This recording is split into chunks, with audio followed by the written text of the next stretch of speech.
Before we begin today, I have a question for you. What would you do if you could stop time at will? You could pause the rotation of the galaxies. You could halt the fusion reactions in the stars. You could stop the very blood coursing through the veins of every human on the planet. Would you become perhaps a superhero, saving lives, fighting crime? Would you perhaps become a master criminal, stealing money at will? Or would you perhaps use your powers to strip young women naked and spank your monkey into oblivion? Well, that is the quandary of Arno Strine, the writer of this fictitious autobiography. And let's just say he has the power, and he's a fervent proponent of the latter. He spanks his monkey all the bloody time. So, right, this is the Fermata by Nicholson Baker. First published in 1994, and is supposed to be a humorous piece of erotica, if you will. Now, this is the second time I've read this, actually. I read it perhaps about 10 years ago, and it stuck in my mind as being quite a novel idea, despite the fact that it is a bit dodgy in today's times. It was dodgy in any time, to be fair. The wanton molestation of women that have been paused in time. But anyway, we'll get to the nuts and bolts of it in a moment. Let's just have a look at the cover. Okay, so this is the cover I've got here. There haven't been many other versions. If there are, I'll find them and stick it up there later, but I don't think there's been many of them. But this particular cover I actually quite like. So initially, of course, the first impression is that it's referencing maybe the smutty novels, smutty fiction of the 1970s, perhaps. It has a retro look about it. It looks used, despite the fact that my copy isn't really in that bad condition. Mine was printed in 2004, so it's still 20 years old, but a lot of this has been applied to make it look older. So it looks like there's a pen daubing there above the navel. That's actually been added because it references a symbol that is used throughout the book to begin each chapter. I've also got vintage classic there, some kind of generic stamp, and things that have been like scribbled out. This is all part of the aesthetic, and it directly references a part of the book whereby Arno Strine talks about self-publishing his autobiography potentially. And so on the back cover there you've got this here. It's the kind of bleeding you get if you're photocopying. So I quite like it that the cover's directly referencing something within the story itself. My particular copy is quite nice. Well, it's not too bad, I suppose. In the very beginning, we've got a small inscription there. Sam, happy 24th, Robin. So, yeah, whoever got this book, I mean, it's 20 years ago. They obviously didn't like it, or they didn't want to hold on to it any longer. We've got a bit of detritus there falling out of it. There's a slightly dubious staining at the beginning there. Perhaps bodily extrusions. I hope not. But anyway, let's take a little sniff and see what we've got. Of course, we've got a note of wood here. It's definitely wood. There's always wood. Other than that, there is a slight sweetness. It's not quite digestive. I think it's acorn. Yes, we've got acorn here. It's the shell of an acorn. That kind of, it's wood, but also acorny, if you will. Okay, moving on. As I've already suggested, this Arno Strine is able to pause time at will. Throughout his life, various stages, he can use various means to stop time. It's written as an autobiography, also functioning as a form of confession, really, because he kind of knows that what he's doing is wrong. However, he continually tries to justify what he's doing in a moral sense, if that's possible.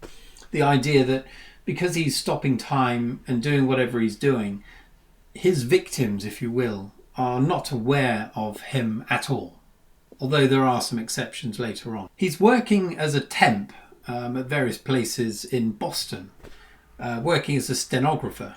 which is quite handy really, because he's transcribing various meetings from cassettes. He's able to pause time here and there and just bash it out and then spend his time doing other things. He tells us about a relationship he's had, a failed relationship with an ex-girlfriend, his various exploits, sexual encounters in and out of the fold, mostly in the fold. So the fold is something he calls being able to drop out of time. He also calls it the fermata as well, but usually the fold. And aside from this telling of his life, towards the end there's 2 short stories written by this fictitious Arno Strine of an erotic nature. I say erotic, it borders on pornographic. I mean, it's pornography really.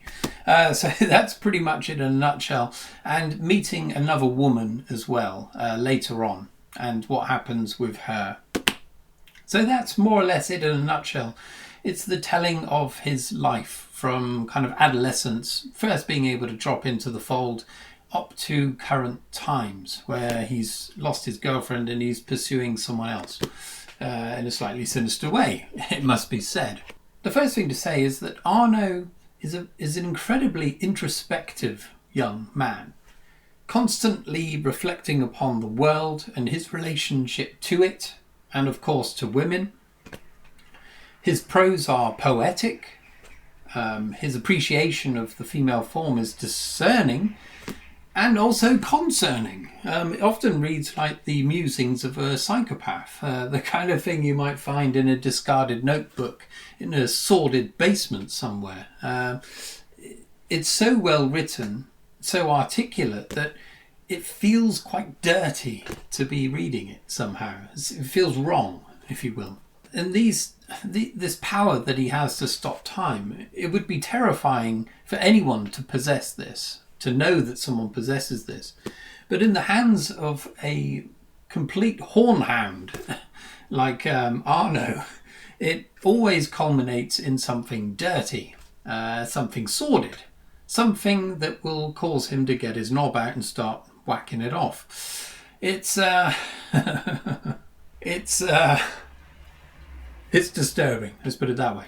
Now, as I've said, this is a confession of sorts. I mean, he obviously feels bad about what he's doing. That's undeniable. But at the same time, he's trying to justify what he's doing. The idea that when he's pausing time and he's stripping the clothes off young women, groping them, and on a couple of occasions doing something even worse, they're not aware of it.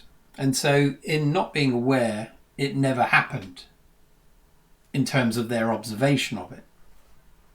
Which is an interesting, it's an interesting idea. If you're not aware of something happening, no one knows, is that a bad thing? Who knows? I mean, that's a question worth asking. But that said, there's a very good reason why all of the endorsements, or the majority of them that feature on the back cover, are written by women. So, I mean, the first one on the front cover, the funniest book about sex ever written by Kate Saunders, Literary Review. Trying to get women on side here. It's a tricky one to do. After I finished reading this, I suggested to my partner Vanessa that she read it. And I told her what it's about, and she said there's no way in hell she's reading it. I think this is perhaps specifically for men, because they don't know what it's like perhaps to be objectified in the same way as women do all through their lives. So that's understandable for sure. I come to this from a male perspective, so it's going to be different. But I obviously have an appreciation for what it must be like for women in this world. Where it's getting better, I hope, but back in the day, certainly not. A cursory glance at the Amazon reviews will show the opinion of certain women, understandably, I would say. I mean, I've got one here. One of them read, "A light-hearted fantasy about molesting unconscious women." I mean, that's kind of it in a nutshell, really. They're not conscious, obviously, and so he's having his way with them. But saying that, he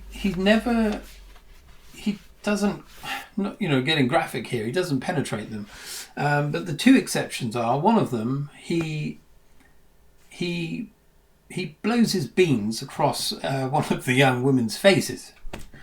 But what he does is he unpauses time momentarily for a fraction of a second. So this woman doesn't really see enough it would be kind of like a flicker of, so she wouldn't really know. But I mean, obviously it's an absolutely abhorrent thing to do. And then he's got to go and clean it all off and leave it so that it's all back to normal.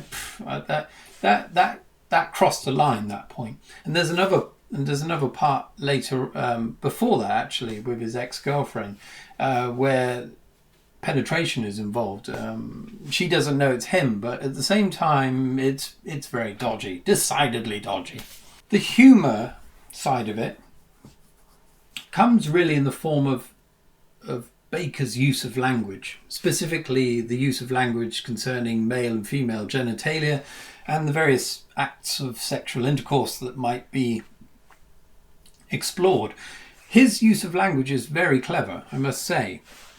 I've got another of his books up on my bookcase there somewhere, The House of Holes, and that is just absolutely crammed full of these kind of made-up terms for the penis, for example. Quite clever, and occasionally I did chuckle because it was so absurd. But other than that, it isn't that funny, I would say.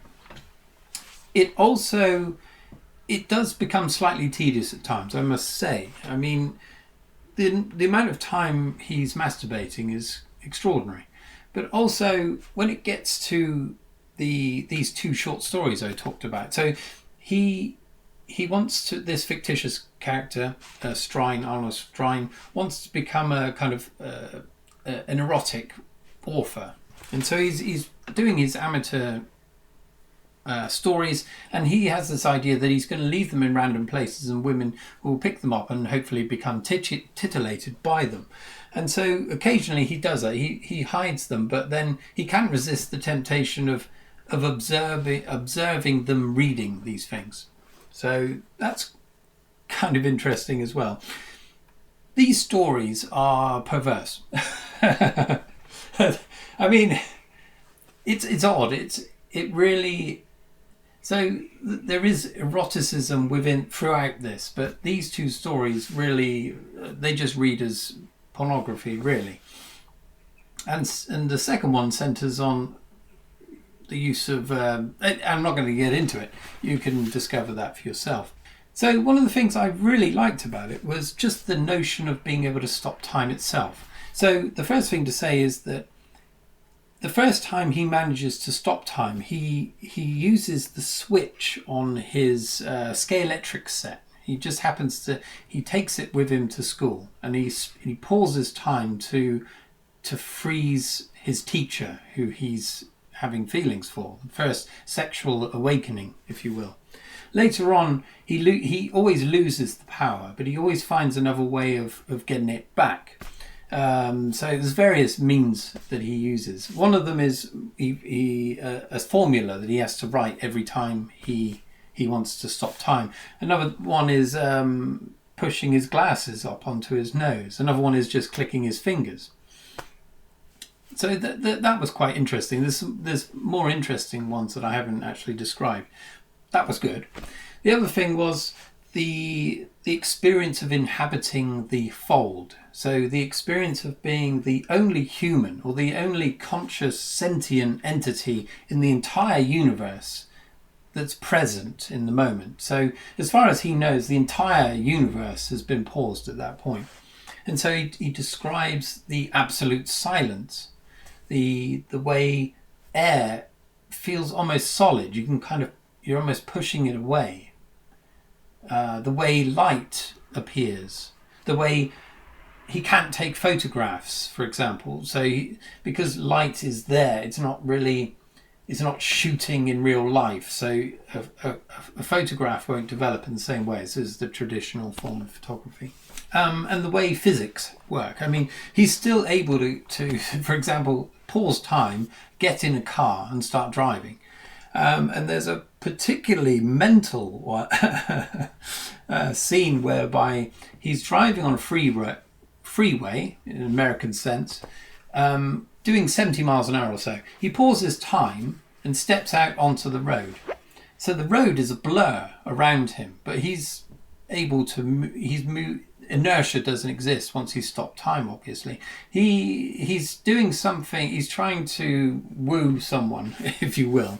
I can't go into that at the moment, but anyway, during one of his frequent moments of masturbation, he climbs onto the hood of his car and deposits some ejaculate onto the road. And this ejaculate starts bubbling and fizzing because it's encountering a road that's really moving relatively fast, if you know what I mean. It's kind of interesting. So yes, it's a difficult and divisive novel, that's for sure. But I must say that I did quite enjoy it. But I'm not a woman, so it'd be interesting if I don't know if many women actually watch my videos, but if they do and they've read it, or perhaps if they would read it, I would like to hear their perspective. At the end of the book, I think the author Baker tries to turn it around, so this power to stop time transfers to a woman, and they start using it a certain way. So he's trying in a half-assed way to flip the scenario. I mean, what would you do if you could stop time? Would you do something like that? I mean, if you knew there was no repercussions, if you knew that no one would ever find out anything you do. I mean, I think most humans would get up to something nefarious of some description or another. The same thing as if you were able to turn invisible. I think pretty much most people would become voyeurs instantly. I'm not saying I would. But you know what I mean. Anyway, let's rate this book and see what we get out of it. So, I'm going to give this 3 stars out of 5. Yes. So, yes, I gravitated between 3 different emotions here. There was some humour for sure. There was some definite interest in what was going on in kind of science fiction way, I suppose. But there was also a kind of unease as well. But it was very well written, I must say.